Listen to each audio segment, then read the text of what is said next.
Smart सुगरणींसाठी smart kitchen tips. नमस्कार मंडळी, ओजस्वी किचन्स मराठीमध्ये आपल्या सर्वांचं स्वागत आहे।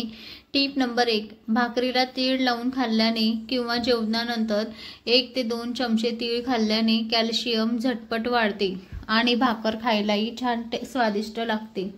टिप नंबर 2, पनीर बनवताना निघालेले पाणी टाकून न देता ते पाणी चपाती किंवा पराठे यांची कणिक मळताना वापरावी।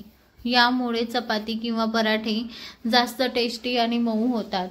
टिप नंबर 3, खिचडी किंवा भात खायला घेतल्यानंतर त्यावर दुधावरची साय आणि साजूक तूप घातल्याने खिचडी भात खूपच छान लागतो, अप्रतिम लागतो।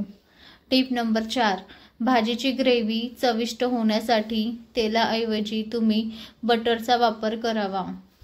टिप नंबर 5, मेथीच्या दाण्यांमध्ये थोडेसे मीठ घालून ठेवले तर मेथीचा कडवटपणा कमी होतो।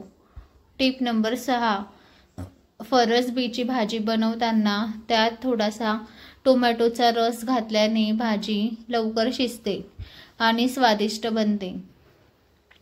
टिप नंबर 7, टोमॅटो संपले असतील तर ग्रेव्ही करताना टोमॅटो केचप ही वापरू शकतात।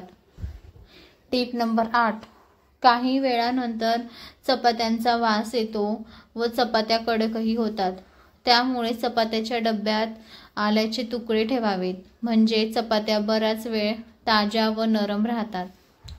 टिप नंबर 9, गुलाबाच्या फुलांचा पाकळ्या पेस्ट करून चेहऱ्यावर लावल्याने चेहऱ्यावरील डाग आणि पिंपल्स कमी होतात, नाहीतर तुम्ही गुलाबजल सुद्धा लावू शकतात।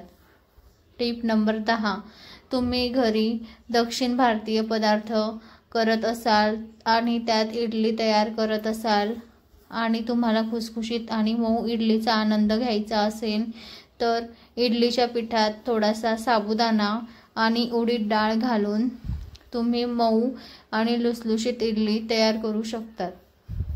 तर मंडळी, व्हिडिओ शेवटपर्यंत बघा आणि लाईक, शेअर व सबस्क्राईब करा। धन्यवाद।